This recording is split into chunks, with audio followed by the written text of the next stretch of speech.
Bueno, bienvenidas amigas a la quinta sesión del Instituto de las Américas para la Transformación y la Reconciliación. Esta quinta sesión se titula Teología de la Justicia y la Transformación. Y es un verdadero privilegio, un placer para mí darles la bienvenida. Es un privilegio y un placer por la calidad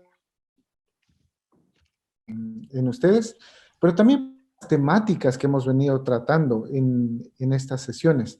Temas tan importantes como el lamento, el porqué del trabajar hacia la transformación y la reconciliación, temas como la esperanza y la liberación. Entonces, la jornada de hoy promete ser tan enriquecedora como las otras lo han sido. Entonces, nuevamente, bienvenidas a todas, bienvenidos, queridos amigos. Es tiempo de empezar esta sesión y voy a invitarle al querido amigo César López, que se nos une desde Brasil, desde Sao Paulo. César es parte del equipo de la decanatura académica de CETI Continental y es también un reconocido instructor en el medio brasileño.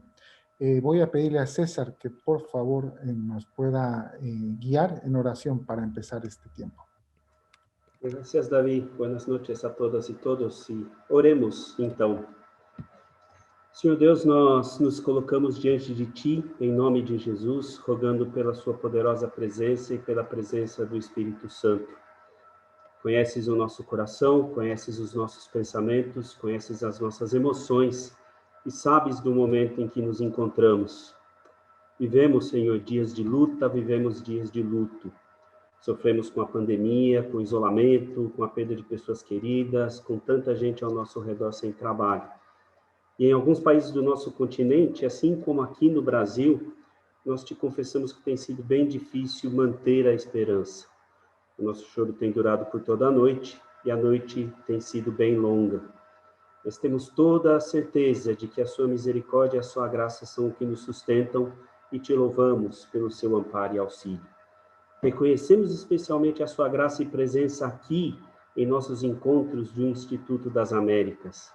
Te agradecemos por nos mostrar como podemos, enquanto seu povo, trabalhar pela transformação e pela reconciliação em nosso continente. Temos visitado a sua palavra, temos trocado experiências, temos nos fortalecido mutuamente. E em tudo isso, o teu Espírito Santo tem nos animado. A chama da nossa esperança volta a brilhar quando podemos enxergar os vários sinais do teu reino. Te agradecemos por cada encontro, te agradecemos pelas experiências e te agradecemos por esse espaço de crescimento e de desafios. Dedicamos uma vez mais esse espaço a ti. Rogamos mais uma vez pela iluminação do teu Espírito Santo ao longo desse encontro.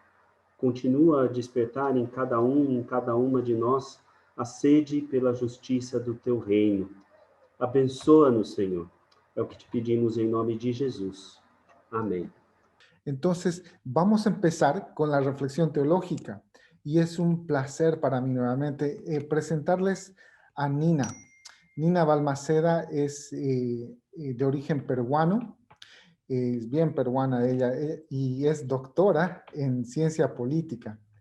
He tenido el privilegio de trabajar y admirar el trabajo de Nina como instructora en CETI Continental, porque ella es una educadora interdisciplinaria que combina su trabajo en los campos de teología, ciencia política y los derechos humanos.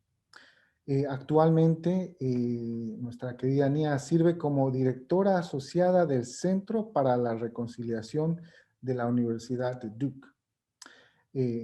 Y también tiene ya años de servir como presidente de Peace and Hope International, Paz y Esperanza Internacional. Entonces vamos a escuchar de Nina. Bienvenida y qué gusto tenerte con nosotros. Muchísimas gracias, David. Muchísimas gracias a todas y a todos. Sé que ya se acerca el final del día, mientras más al sur, más tarde es. y realmente es un privilegio que sacrifiquen su descanso para poder participar con nosotras y nosotros, y lo aprecio bastante. Parte del día de hoy es el poder, mi interés es poder compartir algunas ideas sobre la teología de la justicia y la transformación, pero mientras más pienso en esto, creo que lo que les voy a compartir es en realidad una teología de la justicia y la transformación, porque probablemente hay muchas más. Entonces, aquí estoy. Quiero expresar también mi gratitud, por supuesto, a cada uno de los miembros del comité impulsor y del comité ejecutivo de la Iniciativa de las Américas para la Transformación y la Reconciliación que dirigen este instituto, por haber aceptado nuestra invitación a formar parte de esta comunidad de aprendizaje, reflexión y acción. Y por supuesto, mi gratitud a mis colegas y a los estudiantes que trabajan en el Centro para la Reconciliación y a nuestras geniales traductoras y a todos los facilitadores de grupos pequeños. Muchas gracias.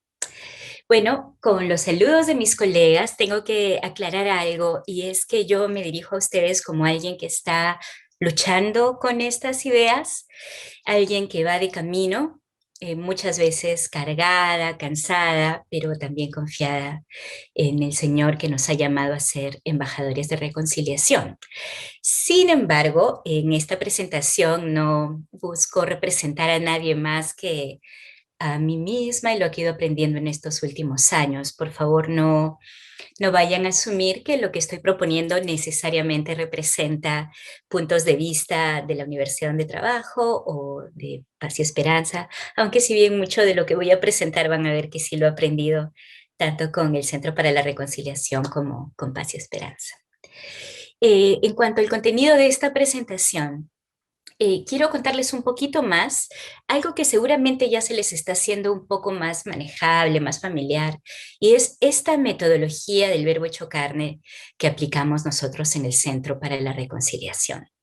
Y luego de allí, en este marco de querer entender una teología de la justicia y la transformación, les quiero ofrecer reflexiones sobre las funciones que, bueno, esta servidora considera esenciales en el concepto de la justicia bíblica. Y si nos da el tiempo, que probablemente no nos va a dar tiempo, no nos va a dar tanto tiempo, me gustaría aterrizar un poco en la conclusión y hablar un poco sobre la relación entre la justicia y la reconciliación. Vamos a ver cómo nos va. Esta metodología del verbo hecho carne que estamos aplicando en el Instituto de las Américas es una invitación a reflexionar en conjunto, como nos gusta hacer a los latinos, a los latinoamericanos, hacerlo colectivamente. Y así comenzamos, aplicando esta sencilla metodología, haciéndonos algunas preguntas. La primera pregunta es, ¿hacia dónde vamos? Y esta pregunta nos invita a considerar, bueno, yo diría la visión de toda la Biblia, pero de manera específica la visión del libro de Apocalipsis, capítulo 7, que siempre me llena de emoción. Y yo sé que el libro de Apocalipsis es bien difícil de interpretar. Yo no pretendo aquí darles ninguna revelación profética de los tiempos finales, pero lo que sí no me queda duda al leer Apocalipsis 7 es que podemos saber hacia dónde vamos. Y hacia dónde vamos es a la presencia de Dios. Y no vamos a llegar solos, vamos a llegar como parte de una gran multitud que nadie puede contar. Y va a haber personas procedentes de cada nación, de cada tribu, de cada lengua. Y vamos a estar frente al trono de Dios, adorándolo y adorando al Cordero. Esta es la revelación de Dios y esta es la voluntad de Dios para la humanidad. La victoria final de Dios sobre las fuerzas del racismo, las fuerzas del clasismo, del odio y de todo tipo de discriminación y exclusión que nosotros como seres humanos muchas veces apoyamos. También en otra oportunidad quizás podemos conversar por qué las multitudes adoran al Cordero y no lo presenta, Dios no presenta al Señor Jesucristo como el león. Es interesante para mí ese contraste. El Cordero es tan dócil y tan... no está buscando dominar, pero para otra ocasión conversaremos sobre eso. Voy a volver a la metodología de la palabra hecha carne y pasamos entonces a la segunda pregunta. Ahora que ya sabemos hacia dónde vamos, nos preguntamos qué está pasando entre nosotros. Es decir, nos conectamos con nuestro contexto, porque es importante determinar dónde estamos, en qué contexto y con quiénes nos identificamos. Pues el Espíritu Santo y su revelación no son solamente para las cosas del cielo. Por supuesto que nuevamente tenemos un norte, vamos hacia la presencia de Dios eterna, donde va a haber perfecta justicia y perfecta paz. Sin embargo, toda la palabra de Dios y Dios con nosotros a través de su Espíritu Santo quieren hacer cambios y transformación aquí y ahora. Y bueno, la respuesta a qué está pasando es lamentablemente una respuesta muy mala, ¿verdad? Porque cuando decimos qué está pasando, tenemos que mirar a nuestro alrededor y qué es lo que observamos, cosas que tenemos que lamentar. Estamos viviendo una crisis global de salud pública que por supuesto no impacta a todos de la misma manera y definitivamente no impacta de la misma manera dentro del mismo país a las personas que tenemos el lujo de poder trabajar desde la casa en comparación con aquellos que lamentablemente tienen que salir de sus hogares para poder alimentar a sus familias y esto los pone inmediatamente en un gran riesgo. La crisis del COVID-19 ha causado una crisis económica muy grande y en muchos casos, no en todos, pero en muchos casos en los países de América Latina donde ya había crisis económica, la crisis del COVID ha agravado aún más la crisis económica. Pero también estamos viviendo crisis familiares. En la familia hay un gran alto de violencia en nuestra América y es algo que no debemos tapar, no debemos esconder, sino más bien debemos exponerlo y traer luz a esa oscuridad. Muchos de nuestros países están afrontando una severa crisis política, hay crisis social, crisis migratorias, nuestros hermanos y hermanas venezolanos caminando desde su país hacia Brasil, Colombia, Ecuador, Perú, llegando hasta Chile, Uruguay, Bolivia. Los hermanos centroamericanos, mexicanos que están aquí en el borde y que un nuevo gobierno en los Estados Unidos no sabe qué hacer frente a esta crisis humanitaria. Y la verdad es que también hay que reconocer que hay una crisis de la iglesia. La presencia cristiana en este continente deja mucho que desear. Y no es la primera vez que nos sucede, es un tiempo de particulares desafíos, sin embargo, para los que somos argentinos, peruanos, colombianos, bolivianos, brasileros, ecuatorianos, guatemaltecos, salvadoreños, y seguimos la lista de todas las Américas, no es la primera vez que vivimos estas múltiples crisis. Las hemos vivido en diferentes grados, por cierto, yo soy peruana y he visto a mi país caerse a pedazos cuando yo era joven y me afecta ver lo que está pasando en este momento. Así que esta pregunta de qué está pasando en el contexto donde estamos es una invitación al lamento. Pero nosotros no nos lamentamos como aquellos que no tienen esperanza.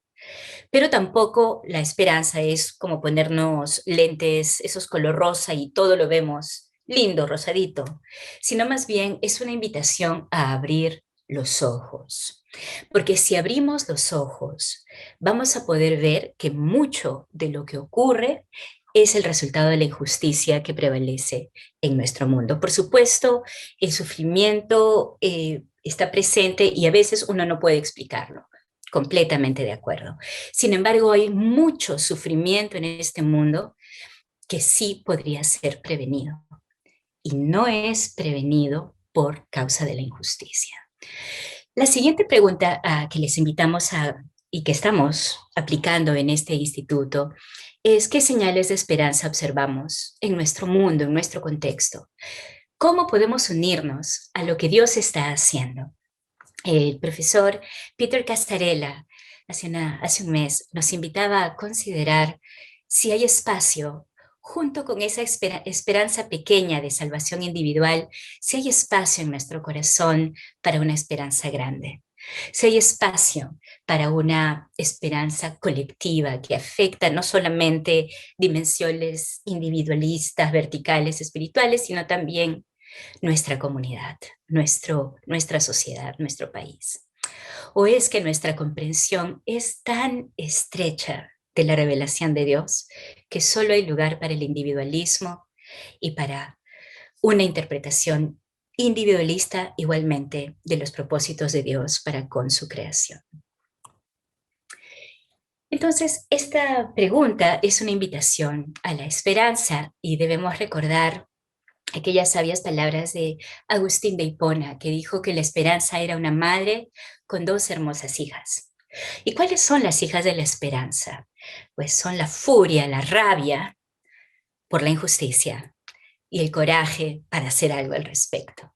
Y aquí yo les presento a compatriotas mías de Huánuco, mujeres jovencitas que están trabajando, actuando, levantando una voz y sí, poniéndose en riesgo por levantar la voz contra la violencia sexual, contra las niñas y adolescentes en mi país.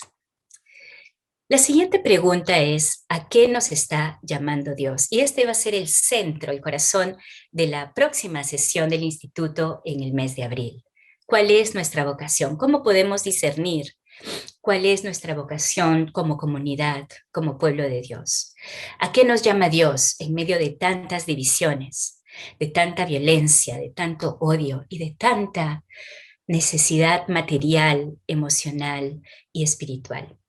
Dios nos invita a unirnos a Él en el ministerio de la reconciliación en nuestro contexto, no en lo abstracto, no en lo teórico, no solamente en el mundo de las ideas, si bien el mundo de las ideas, por supuesto, es importante, sin duda nos invita a abrazar el ministerio de la reconciliación en la práctica. Entonces aquí creo que cabe también preguntarnos entonces, ¿de qué hablamos cuando hablamos de reconciliación? Y por supuesto podríamos tener una sesión completa solamente debatiendo el concepto de reconciliación. Yo les propongo que para esta presentación nada más, entendamos la reconciliación como la transformación de las relaciones que los seres humanos tenemos con Dios, que los seres humanos tenemos con otros seres humanos y con el resto de la creación. Entonces, ¿es la reconciliación algo que me afecta a mí y a una persona individual? Por supuesto, ahí lo tenemos ilustrado, pero la pregunta es si va más allá. Si el sacrificio de nuestro Señor Jesucristo en la cruz del Calvario ganó una reconciliación que va más allá de una relación vertical con Dios y que va más allá de una relación horizontal con otros individuos para proclamar la transformación de las relaciones como pueblo. Y bueno, mi propuesta, y sé que no soy la única, es que sí, que el llamado al ministerio de la reconciliación es una invitación a construir shalom. Y shalom es la paz, solamente que el concepto paz como que no alcanza, ¿verdad? El shalom es la vida floreciente. Y shalom en el Antiguo Testamento y su equivalente en el Nuevo Testamento, eirene, hablan de una paz positiva, ¿verdad? No es solamente la paz negativa, que es la ausencia de un conflicto. Por supuesto, la paz negativa es importante. ¿Cómo vamos a construir shalom si nos estamos matando? Sin duda es muy importante que paren los conflictos, especialmente los conflictos armados. Sin embargo, nos quedaríamos muy cortos si pensáramos que basta la ausencia de conflicto para pensar que ya tenemos shalom, que ya tenemos eirene, la paz que proclamó nuestro Señor Jesús, para la cual Él vino a este mundo. Shalom no existe si no hay verdad, si no hay justicia, si no hay integridad personal, sí, pero también integridad ciudadana. Es muy importante que reconozcamos que Shalom e Irene, esa paz positiva, esa paz tan rica, tiene que ver con el hacer reparación. por el daño que hemos causado, el restaurar a aquel que ha caído, el ser y hacer la paz. La ausencia de justicia no permite que podamos cultivar el shalom o Irene, como en circunstancias de asesinatos masivos, de masacres, desapariciones, torturas, de una pobreza tan extrema. Vamos a estar hablando de paz y shalom e Irene y justicia. Las realidades en nuestra América nos impiden poder proclamar shalom. Bueno, proclamarlo, bueno, las palabras son súper fáciles, proclamar, anunciar. Uno puede hablar todo lo que uno quiera, pero lo que me refiero es de hacerlo, de modelarlo, de vivirlo. Entonces, no podemos proclamar shalom con un sentido honesto, genuino, si no estamos moviendo un dedo para construir justicia. Las múltiples crisis que afectan a nuestras naciones, por supuesto, se deben a factores históricos bastante complejos, muchos de ellos vinculados a la injusticia. Es un gran contraste entre el jardín que Dios nos encargó cultivar y el mundo entendido como sistema actual de competencia feroz y explotación salvaje de la creación y también de nuestro prójimo. La injusticia tiene muchas caras en las Américas, pero hoy día les propongo, y ya voy redondeando, que nos concentremos en entender la justicia como el abuso del poder. Observemos expresiones de injusticia en nuestras sociedades, principalmente como expresiones de abuso de poder. Sin duda este abuso puede ser por la posición que algunas personas tienen de manera individual. Les doy algunos ejemplos. Un hombre violento, un padre de familia en una sociedad predominantemente machista. Los adultos frente a los niños tenemos un poder bastante contundente. La persona en posición de jerarquía frente a sus subalternos o subalternas en el centro de trabajo o también en la iglesia. La persona fuerte físicamente, más fuerte que otros, o, lo que es más común incluso, la persona armada frente a los que no tienen armas. La persona fuerte económicamente frente a los que no tienen poder económico. La persona de apariencia favorecida, la persona que viene de una cultura más favorecida frente a los que no son de dicha apariencia o cultura. La persona que tiene contactos con el gobierno versus aquellos que no los tenemos. Si observamos con cuidado, podemos discernir que estos problemas, de estas situaciones que acabo de describir, van mucho más allá de las dimensiones individuales e incluso de la voluntad de las personas, sino más bien que se tratan de problemas de carácter sistémico. Frente a esto, ¿cómo podemos contribuir en la búsqueda de transformación en las relaciones familiares, sociales, económicas y políticas en contextos de crisis? Bueno, hemos sido llamados a ser embajadores de reconciliación. ¿Cómo promover la transformación de las relaciones entre los seres humanos y con nuestro planeta tan hermoso y tan enfermo por nuestra culpa, sin detenernos a considerar las causas estructurales de nuestros conflictos? Les propongo reconsiderar nuestra concepción del mal como algo más allá de la dimensión individual. Y con esto también reconsiderar la manera como entendemos nuestra salvación en Cristo como algo mucho más allá de la salvación individual. Hay que tener cuidado de no perder de vista que la injusticia no solo existe por las malas intenciones de las personas. Creo que muchas veces nuestro accionar colectivo se ve frustrado por nuestra incapacidad de ver el pecado como expresado en las relaciones humanas y en nuestras relaciones con el planeta de manera estructural. En la narrativa del Génesis lo que observamos es la destrucción de estructuras de shalom, de igualdad entre los primeros seres humanos y cuál es la voluntad de Dios para la humanidad. ¿Por qué nuestra acción colectiva es tan limitada?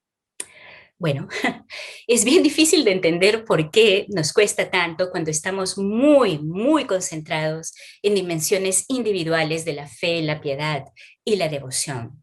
Yo no digo que expresiones personales de devoción no sean importantes, por supuesto que lo son, pero si nos hacen perder de vista la necesidad de construir shalom en comunidad, entonces la devoción personal es un obstáculo en vez de un puente hacia construir shalom. Es necesario reconceptualizar la salvación que Dios nos ofrece como liberación individual y colectiva, contrapuesta a todo tipo de opresión y exclusión. Voy a saltar porque ya se me fue el tiempo. ¿Cómo responder frente al abuso del poder? Siendo instrumentos de Dios en la promoción de la justicia y la misericordia en nuestras comunidades, demostrando que aunque vivimos en este mundo, somos una humanidad alternativa, que toma en serio lo que significa el amor a Dios porque sabe amar al prójimo. Es decir, no es solo un amor de palabras, de cantos, de todo eso es bueno y obviamente las palabras son importantes, por eso tenemos el instituto, pero si nuestro compromiso con amar al prójimo no va más allá de las palabras, no sirve para nada. Debemos demostrar nuestro amor al prójimo afirmando su dignidad y sus derechos fundamentales, aun cuando estemos en desacuerdo con su ideología, su religión, sus intereses, etcétera, etcétera, y no quedando callados cuando por alguno de esos motivos grupos de personas cuyos derechos son vulnerados. Entonces, sí, ante el contexto que observamos de múltiples crisis, estoy proponiendo que comprometernos con acciones de justicia es una manera de responder. Creo que es importante que revisemos rápidamente cuáles son las funciones de la justicia bíblica que contrastan tan radicalmente con la forma en que se administra justicia en la gran mayoría de nuestros países. Ahora, obviamente, estos aspectos, estas funciones de la justicia, uno las separa y las acomoda bonito, aunque bueno, veo que mi gráfico no quedó tan bonito, pero al inicio era un círculo, pero al ponerle más contenido se ha ido deformando y típicamente eso es lo que sucede, la diferencia de la teoría a la realidad, ¿verdad? Bueno, ¿cuáles son estas 5 funciones que quisiera destacar de la justicia? Bueno, en primer lugar, que la justicia bíblica rescata a las víctimas y las transforma de víctimas en sobrevivientes. Creo que ese es un llamado muy importante para los que trabajamos en el campo de la reconciliación. No podemos ver que alguien está siendo abusado y quedarnos de brazos cruzados en el nombre de la reconciliación. Al contrario, tenemos que activar la justicia para rescatar a las víctimas. La justicia también responsabiliza. ¿Qué significa responsabilizar? Es confrontar a los que abusan del poder y exigirles que rindan cuenta por sus acciones u omisiones. Es decir, la verdadera justicia no condona la impunidad, sino que busca que el perpetrador alcance liberación, no solo que sea sancionado o sancionada. La justicia también rectifica y reforma, corrige a las personas, pero también el mismo proceso de administrar justicia, mejorando o creando nuevos sistemas para confrontar las causas de la violencia y de otras formas de injusticia. Pero eso no basta. No basta que haya un sistema de resarcimiento. También hay que reparar. Hay que promover la vindicación de los derechos y necesidades de los sobrevivientes, afirmando su dignidad mediante la compensación, que es una reparación económica. También la reparación simbólica es importante y otras formas de resarcimiento individual y colectivo. Y la justicia también restaura a las víctimas que ahora son sobrevivientes, pero también a los perpetradores, a sus familias, a las comunidades, afirmando la dignidad de todas las personas y dando oportunidad al arrepentimiento, la confesión, las reparaciones debidas a los y las sobrevivientes. Y este es un ciclo continuo, no se puede separar una de la otra. El mensaje y la vida de Jesús de Nazaret, que le da sentido a toda la revelación de Dios, va más allá del castigo como retribución contra el culpable. El mensaje completo de la Biblia presenta una visión de justicia que no es satisfecha solamente con la afirmación de la dignidad de las víctimas y de su sanidad, sino también con la restauración de los victimarios o agresores. A mí me parece que hoy en día, en las Américas, el mejor testimonio que los cristianos podemos dar es vivir en una comunidad que se caracteriza por amar y respetar la verdad, promover la justicia y la misericordia y la humildad, reduciendo la vulnerabilidad de las personas. Es decir, que el llamado a los que trabajamos en el mundo cristiano, en el ministerio cristiano y en particular en el ministerio de la reconciliación, tiene una conexión directa con el empoderar a aquellos que han sido privados del poder. Porque como ven, toda la injusticia, bueno, no sé si toda la injusticia, pero en gran parte la injusticia se explica por la disparidad en el poder. En conclusión, y que de repente ya en el tiempo de preguntas y respuestas exploramos esto un poquito más, la relación entre justicia y reconciliación no es una tensión, no es que uno tiene que abandonar las aspiraciones de justicia para poder encontrar reconciliación.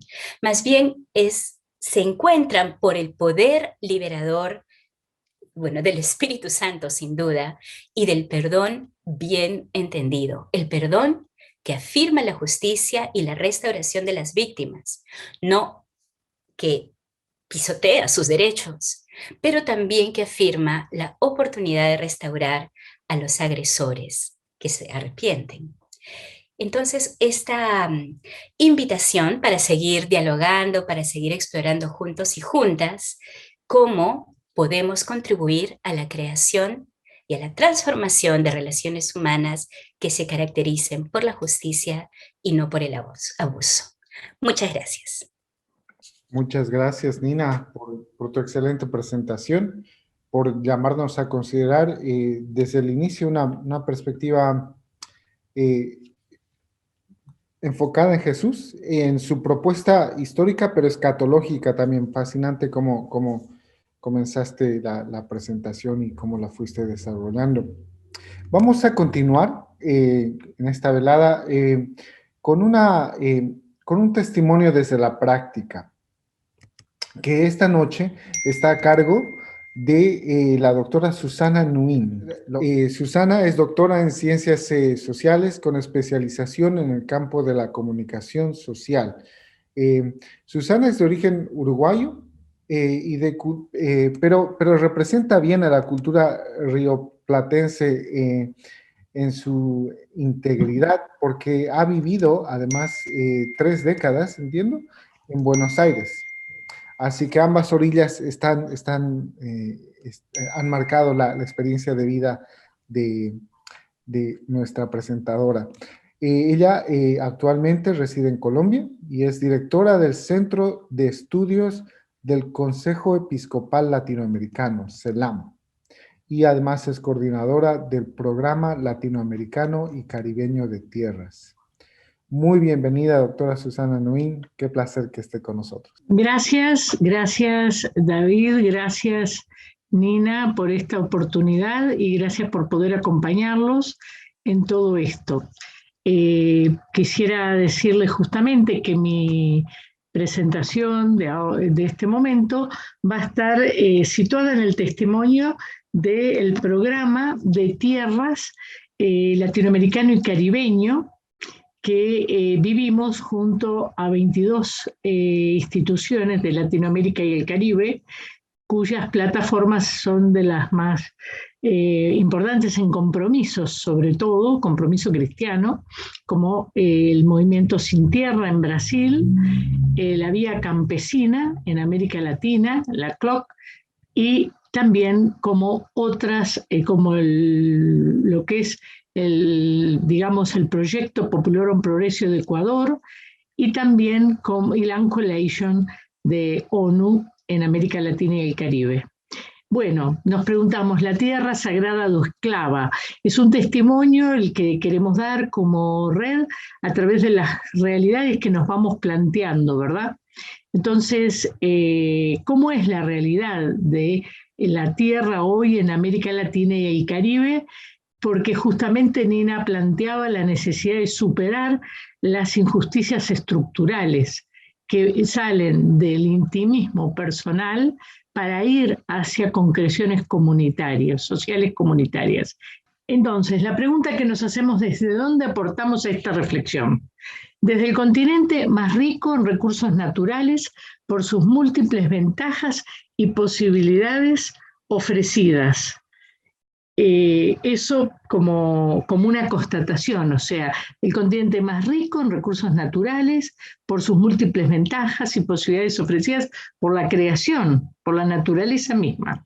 Desde, a su vez, el continente más desigual y menos equitativo, con numerosas franjas de pobreza y miseria en medio de la riqueza.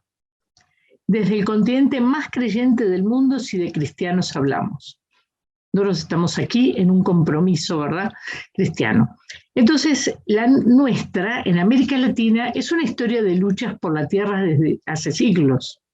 Para las comunidades originarias, la tierra es la madre tierra, con un vínculo extraordinario y directo. Después fue la delicia de la tierra para repartir. Y acá tenemos ya varios siglos en los cuales se debate el tema de la repartición de la tierra y la distribución de la tierra. Hoy sigue siendo la esclava la tierra. Vive sin respiro entonces el continente con su uso y abuso de las tierras, el agua y también el uso de sus habitantes. Estamos tratando de ubicarnos desde dónde, pero queremos hacer una mirada también desde la geopolítica de la esperanza, que tiene como, nosotros concebimos, una mirada real a la realidad y una mirada profética, una mirada capaz de ver también el reverdecer de la vida. Dentro de la realidad encontramos la tierra amenazada de la expropiación, del acaparamiento de las tierras por parte del agronegocio y los monocultivos. Amenazada también por la extracción minera y petrolera en todo el continente.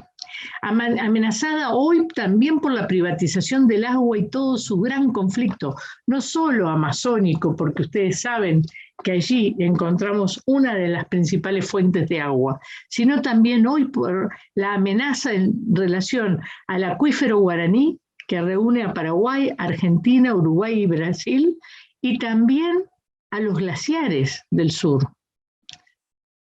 Violada en sus derechos también por el asesinato de los líderes campesinos, hijos de estas tierras. Solo en este año, en medio de la pandemia, hay más de 800 líderes asesinados en Colombia.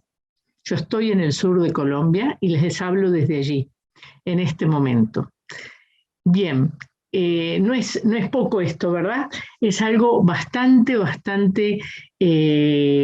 intenso como constatación de la realidad, con estos 4 puntos que nos hacen ver dentro de una geopolítica cuáles son 4 grandes males.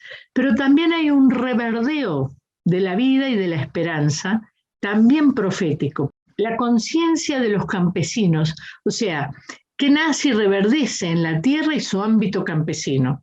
La conciencia de los campesinos en pro de sus derechos.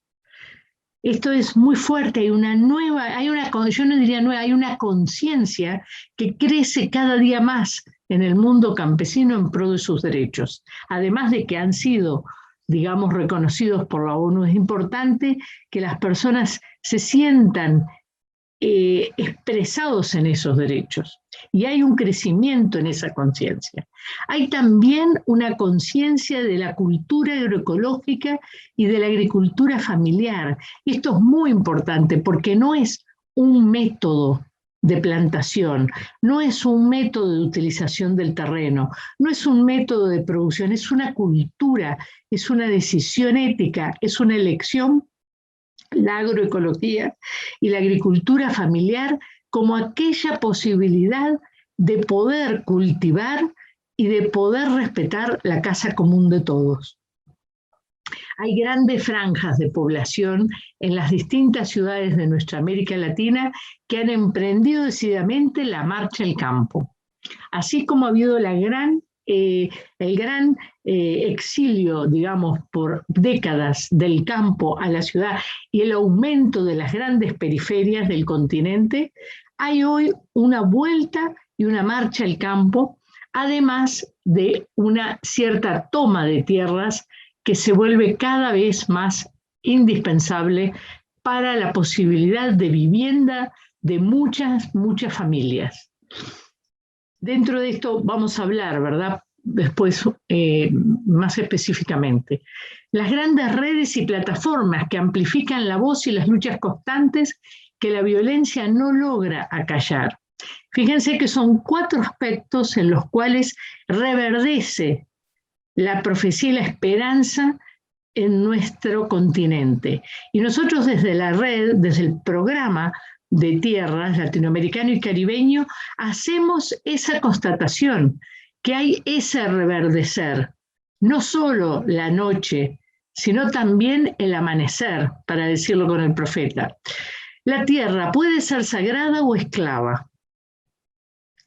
Esta es una pregunta que tenemos que realmente desde nuestro ser cristiano y desde nuestra cosmovisión planteada también teológica y yo diría desde la justicia y también desde la política por Nina, me parece que encuentra la tierra es un bien universal dado y donado por el Creador como derecho sagrado. No es un derecho positivo únicamente. Esto nos hace y se hace necesario repensarnos en relación a los orígenes de los bienes para todos y del bien común. Esto es fundamental porque hoy, a través de Laudato Si, que quizás muchos de ustedes hayan conocido al menos de nombre, la encíclica del Papa Francisco, Laudato Si, se repropone fuertemente la dimensión del derecho sagrado de la tierra. Él habla de las 3 T además, tierra, techo y trabajo, pero el derecho sagrado a la tierra, el derecho sagrado al espacio vital, al espacio digno vital, al espacio productivo vital, y no circunscripto solo del denominador propiedad privada. Por eso no es únicamente un derecho positivo. ¿Cómo podemos desandar el camino de la avaricia que la tierra sufre? Podemos preguntarnos. Por lo tanto, un primer punto es comprendiendo el derecho sagrado de todo bien de la creación. El bien común. O sea, situarnos en la importancia del bien común. Desgraciadamente, nuestras sociedades nos han formado, educado, cultivado para el bien privado y para el bien individualista. Por eso me parecía fascinante la propuesta de Nina, de que no nos podemos concebir únicamente en un individualismo personalista, digamos intimista, diría. Sí en un personalismo, pero no en un individualismo intimista. Es necesario el proceso comunitario hasta llegar a lo estructural y poder incidir reconociendo el bien común como el bien de todos, como parte de ese ser evangelio también encarnado. Es importante el ordenamiento de la tierra, armónico y para todos. Tienen que pensar ustedes que hay algunos propietarios de tierras en América Latina que poseen 1 millón de hectáreas. Y yo tengo vecinos campesinos con los cuales trabajo codo a codo con ellos, que tienen 1 hectárea y llena de dificultades para poder cultivar. Y esa distribución, ¿de dónde viene y a dónde va? ¿Quién bendijo esa distribución?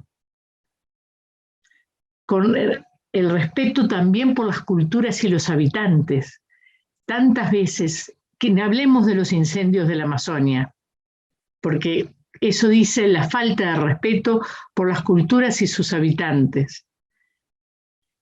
Por eso nos parece muy importante digamos, la comprensión. Y allí también nosotros como programa latinoamericano y caribeño de tierras estamos fundados en el tema de la importancia de la justicia restaurativa. Me sentí totalmente expresada en la presentación de la doctora Balmaceda, porque siento que realmente es la gran posibilidad que hay de reconstruir el tejido social, político, económico del bien común, justamente, y por el bien común. Nosotros en el programa latinoamericano de tierras llevamos adelante el trabajo juntos con, ya les decía, 22 importantes instituciones. Cuando digo importantes, no tanto solo por el estatus, sino por las dimensiones. El MST, ustedes lo conocen, el Movimiento Sin Tierra de Brasil. La Vía Campesina es mundial, pero tiene todo su protagonismo en América Latina a través de CLOC. El Land Coalition, o sea, de Naciones Unidas. Y así, digamos, otras plataformas que componen la red. De la Patagonia, en lo más abajo del Cono Sur, a México y el Caribe. Allí vamos acompañando procesos de justamente políticos, sociales y económicos, como, por ejemplo, acompañar a los campesinos de República Dominicana que sufren la opresión de una compañía extranjera que no tiene problema de levantar las casas de los habitantes, de los campesinos, para hacer allí también agronegocio. El agronegocio y el acaparamiento de tierras se puede tantas veces, por la defensa de la propiedad privada, se dice que no se pueden tomar las tierras. Y eso sin duda hay que entender qué tipo de tomas de tierras y cómo se hace. Y sin duda sin violencia. Y sin duda a través de negociación y sin duda a través de justicia. Pero el acaparamiento de tierras que hace el agronegocio, que hacen las grandes multinacionales y también los fondos de pensión de Estados Unidos y de América Latina, esos son tomas de tierra que se acaparan y en general de la multitud de pequeños campesinos. Estamos trabajando en todo esto, estamos trabajando con una visión profundamente cristiana, basada en la fraternidad. Creemos que todos somos hermanos, que todos tenemos un único Padre y que por lo tanto todos nos podemos reconocer y debemos en todos ser hermanos. Estamos trabajando en eso y hace un año más o menos tuvimos la oportunidad de reunirnos todas estas instituciones acá en Colombia y me acuerdo que en ese momento todos comprendimos juntos que la fraternidad es un pozo del cual hay que beber constantemente, sosteniéndonos, apoyándonos, reconociéndonos, solidarizándonos, viviendo también unos las preocupaciones de los otros, viviendo el perdón, pero un perdón, como decía la doctora Balmaceda, maduro, serio, fundado en la justicia y con capacidad de restaurar los daños.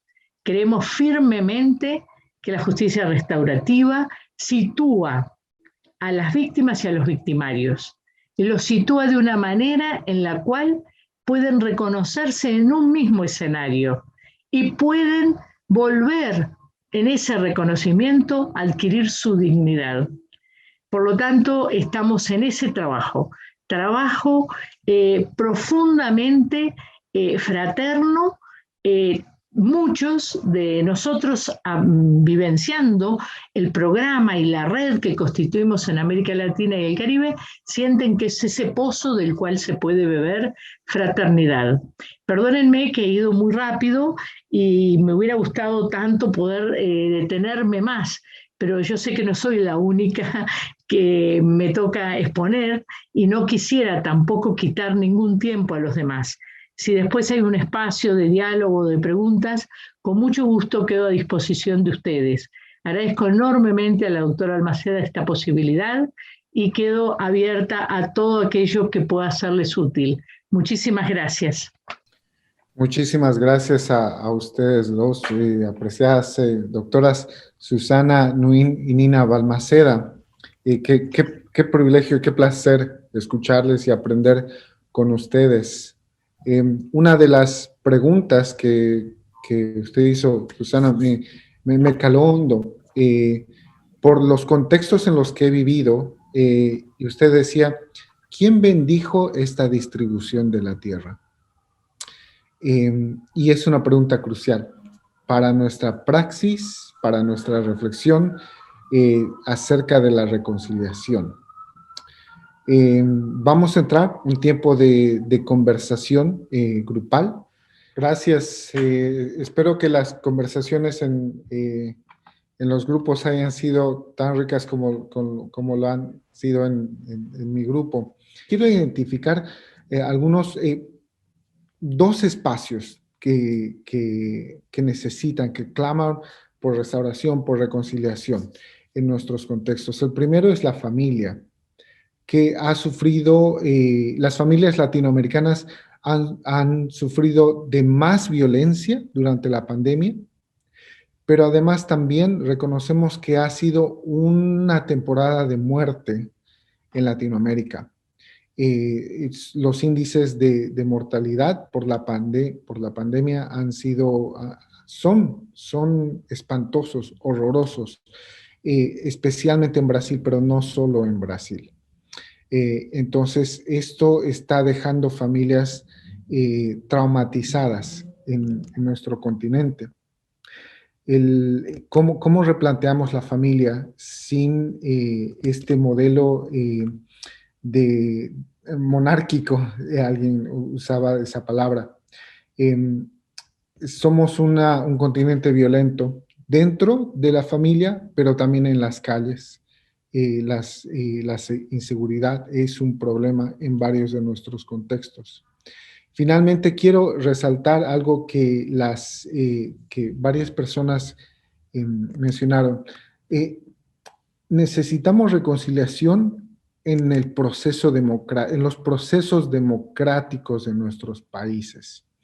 A partir de la década de los 80, cuando finalizaron la mayoría de las dictaduras militares, se dieron procesos democráticos que no han madurado en sociedades restauradas o conflictos reconciliados, y que más bien ahora, al no haber cumplido esa trayectoria de reconciliación, varias de las grietas, varios de los conflictos están reapareciendo de nuevas maneras.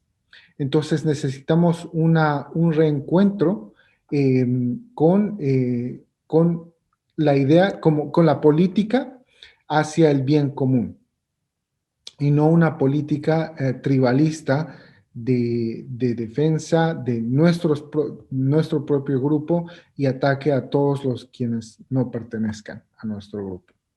Voy a invitar al siguiente grupo que tengo aquí, del grupo 4, Jacob. Buenas noches a todas y todos, pues saludos del territorio cachiquel de Ximleu, pues aquí pues en Guatemala.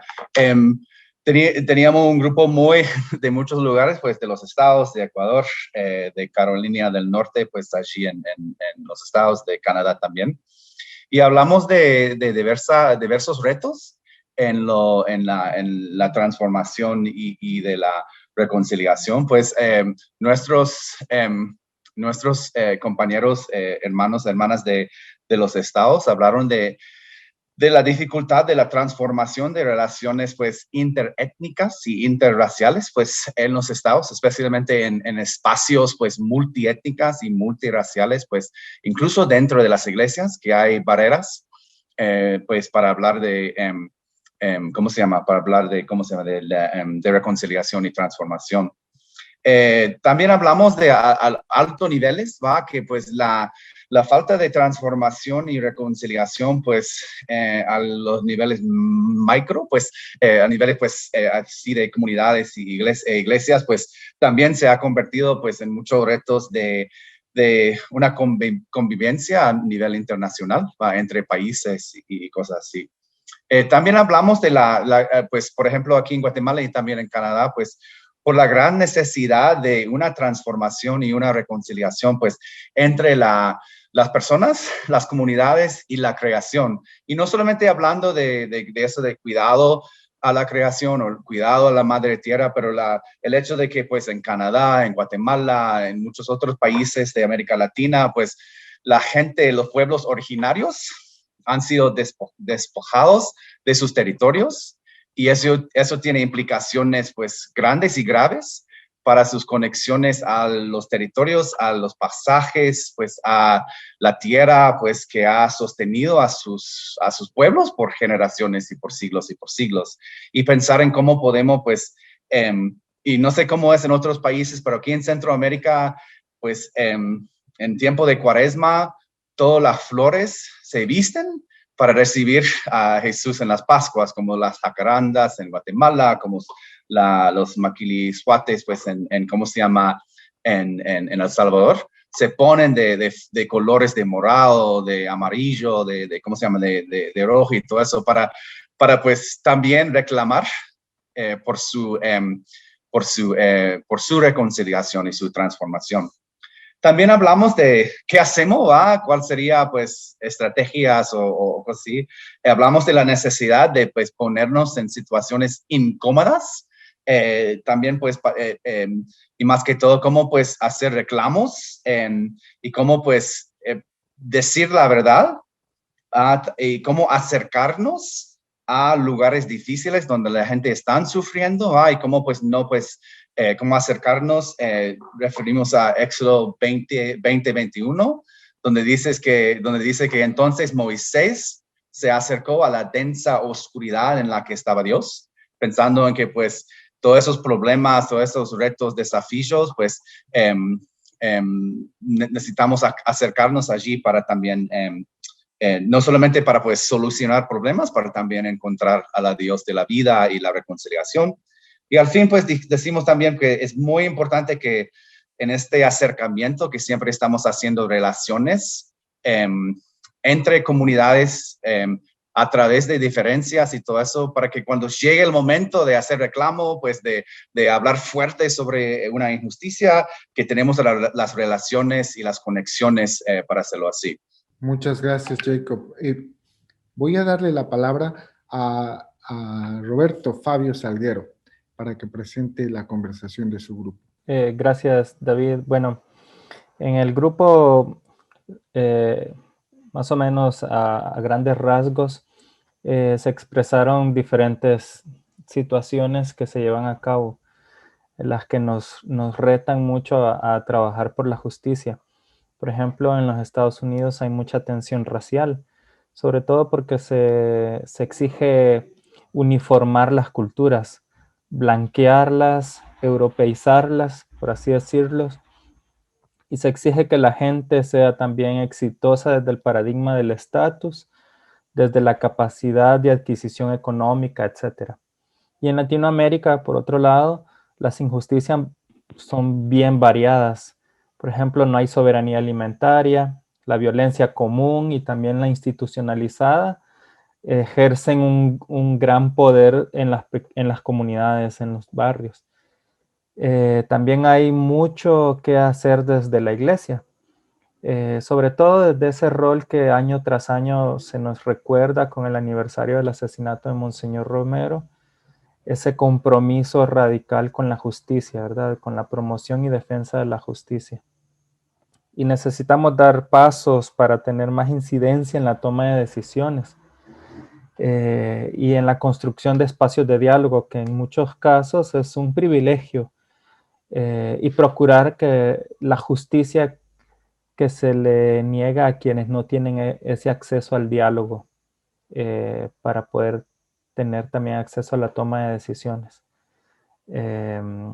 Por otro lado, también está el neoextractivismo, la violencia que se vive desde el uso de la tierra, su acaparamiento y su detrimento en la industria del petróleo y la minería, y que muchas veces pues, restan a las comunidades el acceso al agua y dejan sin beneficio a las pequeñas familias, campesinas, indígenas, etc. Gracias. Eso. Muchas gracias, Fabio. Voy a dar espacio a una pregunta a cualquiera o a ambas de las expositoras. Aquí saluda Joel Aguilar desde Ciudad de Guatemala. Tengo una pregunta para ambas, de hecho, porque primero que nada, gracias por tan excelente presentación que ambas nos dieron y tan retadora, ¿no? Porque nos sigue invitando a pensar, y mientras les escuchaba me surgió la pregunta de cómo podemos presentar estas ideas que ustedes nos traen, nos recuerdan, nos retan desde una nueva narrativa. Y hago la pregunta porque en Guatemala, si venimos con este tipo de narrativa inmediatamente, no, lo que pasa es que usted es comunista, usted es socialista. Entonces todavía se maneja mucho esa dicotomía. ¿Qué narrativas han encontrado ustedes que pueden compartir ese amor, ese cuidado por la justicia, por la restauración y también por la retribución para aquellos y aquellas quienes han sido victimizados, ¿verdad? Sí, no, magnífica pregunta. Creo que tanto Susana como yo y varios y varias en esta noche hemos sido tildados de esto y peores cosas. Bueno, en mi caso, como peruana que creció durante el tiempo de la guerra en mi patria, espero que las y los peruanos que están aquí me van a creer con más ganas porque saben que nosotros vivimos el embate de una revolución comunista, ¿no? De un radical terrorismo, así que imaginaba un mundo perfecto cuando el comunismo tomara el control del país. Entonces, los sobrevivientes que estamos aquí somos personas que hemos resistido a ese ataque. Mi narrativa típicamente es parte de esa experiencia mía, nuestra, de los que hemos crecido en tiempos de conflicto armado, interno. No me quiero extender sobre esto, pero a la pregunta de Joel, creo yo que algo en particular que nos distingue de una propuesta meramente ideológica, si bien quizás, presumo yo, hay coincidencias en cuanto a ciertos ideales socialistas, eso no lo voy a negar. Yo personalmente estoy por el acceso de todos y todas a la educación pública, aunque trabajo para una universidad privada, yo creo en la educación pública. Creo en el acceso y el derecho fundamental de todos y todas a la salud y al cuidado, a la atención médica, que uno no tenga que embargar su casa para poder atender a sus hijos si están enfermos. Sin embargo, la propuesta nuestra, mía, es el camino de la no violencia y el camino de la armonía, no la explotación brutal de recursos, sea por las corporaciones o por el Estado. Yo veo el comunismo como una especie de explotación de las personas y de la tierra por parte del Estado. Susana, por favor, rescátanos. No, bueno, yo comparto, creo que le sumaría también al derecho libre y gratuito de la conectividad. Hay 70 millones de personas en América Latina que no están teniendo derecho en el mundo campesino y en el mundo rural a poder tener conectividad. Imagínense en qué forma y cómo pueden vivir esto, ¿no? 70 millones de personas que no tienen conectividad. ¿Qué puede haber significado la escuela para ese mundo rural, para los niños, para todos los demás? Entonces, a los derechos de los cuales nombraba o mencionaba Nina, yo no solo me uno, sino que le uno este otro, que es el derecho a la comunicación, ¿verdad? Tan importante. Bueno, yo en realidad me gusta mucho el tema de la pregunta de cómo formular todas estas realidades que tienen una parte indudable de denuncia. Cómo poder formularlas desde las nuevas narrativas. A mí me parece que yo veo como dos caminos, quizás hay más. Uno es desde lo experimental, desde lo testimonial. Me parece que eso ayuda mucho porque eso se vuelve indiscutible. Y hay mucho trabajo ya de redes amazónicas, del mismo acuífero guaraní, del mundo rural, donde ya se está trabajando sobre estas nuevas narrativas. Y por otro lado, creo que, por ejemplo, todo el tema de la agroecología y la agricultura familiar es un tema que da mucho espacio a la narrativa, a las nuevas narrativas. ¿Por qué? Porque, como decíamos al proponerlo, es una cultura, no es una opción no es una opción solo económica. En la pandemia, solo el movimiento de los Sin Tierra en Brasil donó más de 800.000 toneladas de comida verde, de verduras, de hortalizas, llamémosla a cada país como quieran llamarlos, de comestible, de papa, de yuca, de todo lo del comestible, 800.000 toneladas de donación. Esto para darnos cuenta de que me parece que la agroecología y la agricultura familiar, al ser una cultura, porque es una ecología integral, que integra lo social, lo político, lo cultural, lo religioso, lo espiritual, ¿no? Entendiendo en el mundo, digamos, la justicia sin duda. Entonces creo que permite un camino a las nuevas narrativas muy interesante. Yo creo que es muy importante tu pregunta porque no estamos en los años de las luchas sin fin. Tenemos que ir por caminos de reconciliación, por caminos de reconciliación que no niegan la historia ni la justicia, pero sí que encuentran caminos de paz, de construcción, de restauración, de realmente justicia restaurativa, donde realmente lo que decíamos antes en el grupo, ¿no, David? Que justamente es importantísimo considerarnos en un mismo escenario víctimas y victimarios para poder encontrar salidas de fondo. Por eso yo personalmente soy una amante y una militante del diálogo como camino a la fraternidad posible.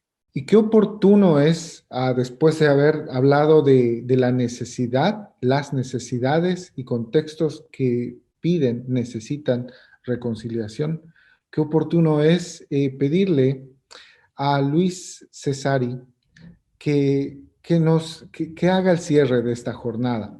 Luis es coordinador general de Juventud para Cristo en Uruguay. Juventud para Cristo en Uruguay es una organización que ha vivificado redes tan amplias como el movimiento Juntos por la Niñez y la Juventud, la Red Miqueas, el CLAI, entre otras. Una de las iniciativas que más admiro desde que entré en contacto con ella cuando vivía en Buenos Aires en la Fundación Kairos es la iniciativa de Claves, que trabaja por la prevención del maltrato y en la promoción de una cultura del buen trato.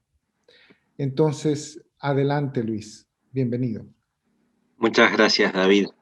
Queridas hermanas y hermanos, les invito que entremos en un tiempo de oración. Hemos llegado hasta aquí, somos caminantes en este mundo. Hemos llegado hasta aquí, hemos caminado juntos durante un tiempo. Nina y Susana utilizaron una pedagogía muy típica de América Latina, inspirada en la pedagogía, diría yo, de Pablo Freire. Nos trajeron preguntas. Y me gustaría poder recorrer en oración estas preguntas.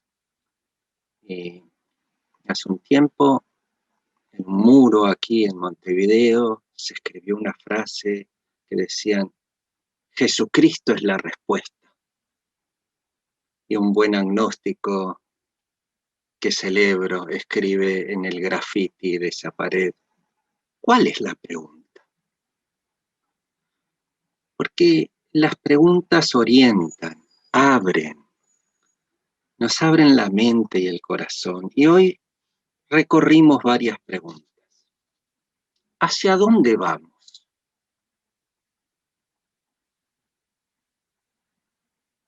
¿Qué pasa aquí y ahora en este mundo?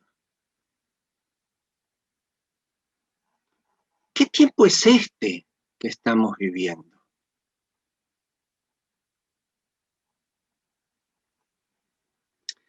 ¿Qué señales de esperanza estás logrando ver? Porque en este mundo Dios está obrando.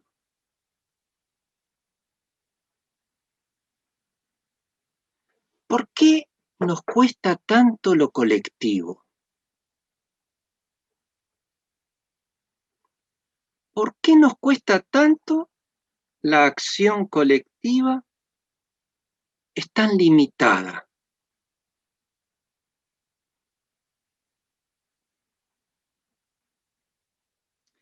Creyeron matarlo hace 41 años a Oscar Romero, pero Roberto hace un rato nos lo trajo. Mañana 24 de marzo de 1980. ¿Por qué?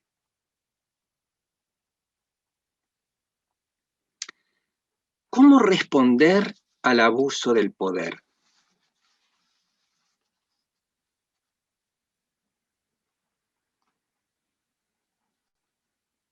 El poder en el nombre de Dios, el poder en el nombre de lo legal, el poder en el nombre de la propiedad privada, el abuso de poder. ¿Cómo responder?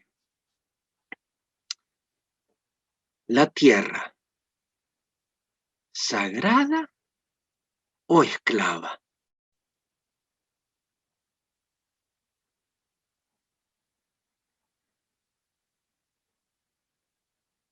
¿Qué están haciendo o reverdeciendo en la tierra, en el ámbito campesino? ¿Cuáles son los trazos de esperanza? ¿Cuáles son los hilos que Dios está moviendo en este tiempo?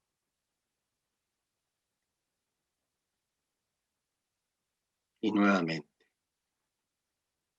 la tierra, la madre tierra, de la cual venimos y a la cual volvemos. ¿Sagrada o esclava explotada?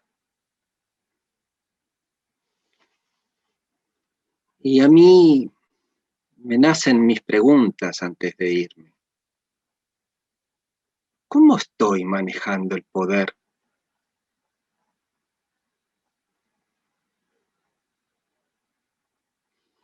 ¿Cómo puedo hacer para evangelizar las estructuras sociales?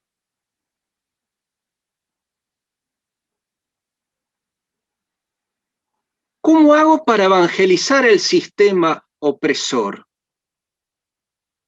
¿Con diálogo? Sí.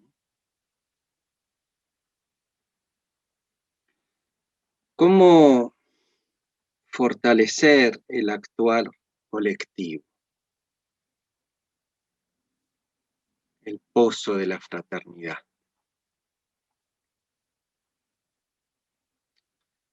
Nuestro Dios permite que nos llevemos una pregunta en el corazón, en la mente. Pregunta, Señor, muévenos, moléstanos en nuestra conformidad, en nuestro confort. Pregúntanos, Señor, y no nos dejes quedar callados sin responder. Amén.